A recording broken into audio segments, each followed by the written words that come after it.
Hello, so Hölder continuous functions generalize the notion of Lipschitz functions. If alpha equals 1, then it is exactly the definition of being Lipschitz. If you've seen this alpha Hölder functions before, you probably have seen it for alpha between 0 and 1, and this exercise explains why. If alpha is strictly bigger than 1, there aren't interesting Hölder continuous functions. They all are constant functions. So I'm gonna provide a proof of this one that is using only the notion of distance, and that's why the proof will also generalize into maps into metric spaces. Let's see.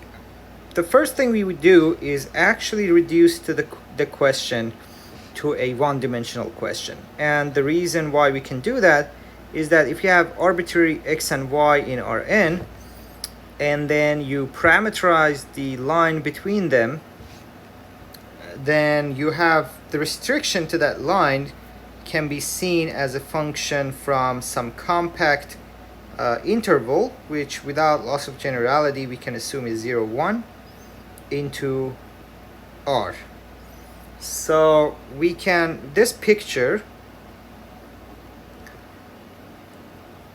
so suffices to show that alpha Hölder f from the unit interval into R are constant. If we prove this, then we have the proof for Rn, because this just shows that f of x equal f of y for any choice of x and y. And that means f is constant on all of Rn.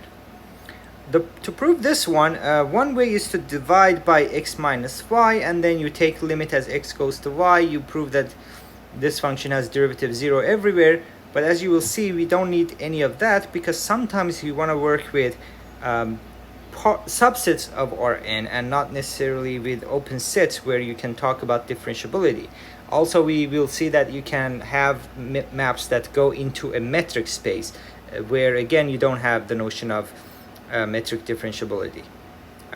Just differentiability. That's why the following proof is quite beautiful, in that it uses no other structures. So the way it works is, if you give me a natural number, then I subdivide my unit interval into 1 over n, 2 over n, and so on until I reach, of course, n minus 1 over n and 1. What I do then is that f of 1 minus f of 0 is, by the triangle inequality, less than f of 1 over n minus f of 0. So minus f of 0 part is there. F of 1 over n shouldn't appear there, so I put minus f of 1 over n, and here instead of putting f of 1, I go again with f of 2n, and then the next term will be f of 3n minus f of 2n, so dot dot dot, and ultimately I will have f of 1 minus f of n minus 1 over n. But then we can see that we can use the assumption on the Hölder continuity. Each one of these abstract values is less than c. The difference of the input is always 1 over n, so 1 over n to power alpha. And how many of these did we add? So we started with 1 over n and we ended with n over n, so exactly n many of them. And this puts it at c 1 over n to power alpha minus 1. And guess what?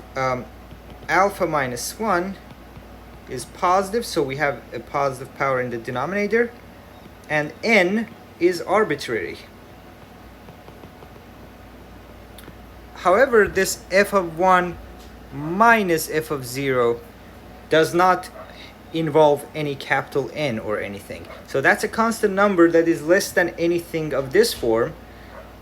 So the only reason this can hold is so since that is for arbitrary n, you can let n go to infinity to see that f of 1 minus 0 has to be f of 0. That means f of 1 must be equal to f of 0. So I just showed that the endpoints have the same value, but I claim that the f is constant along the whole interval. But you can see that you can do the same argument for any choice of points anywhere. So you just subdivide and then you do the same trick. So I don't want to repeat that argument. And this just completes the proof in one dimension, and as we talked above, it also proves for the general Rn. And the remark is that proof only used the triangle inequality and the structure of Rn and then R1. So only metric properties as long as you have a distance function. So it works for maps from Rn into arbitrary metric spaces. And so if you have a holder map into an arbitrary metric space and alpha is bigger than 1, then it must be constant. Hope you enjoyed this video. Please don't forget to subscribe if you haven't done so, and like and comment. See you in a future video soon.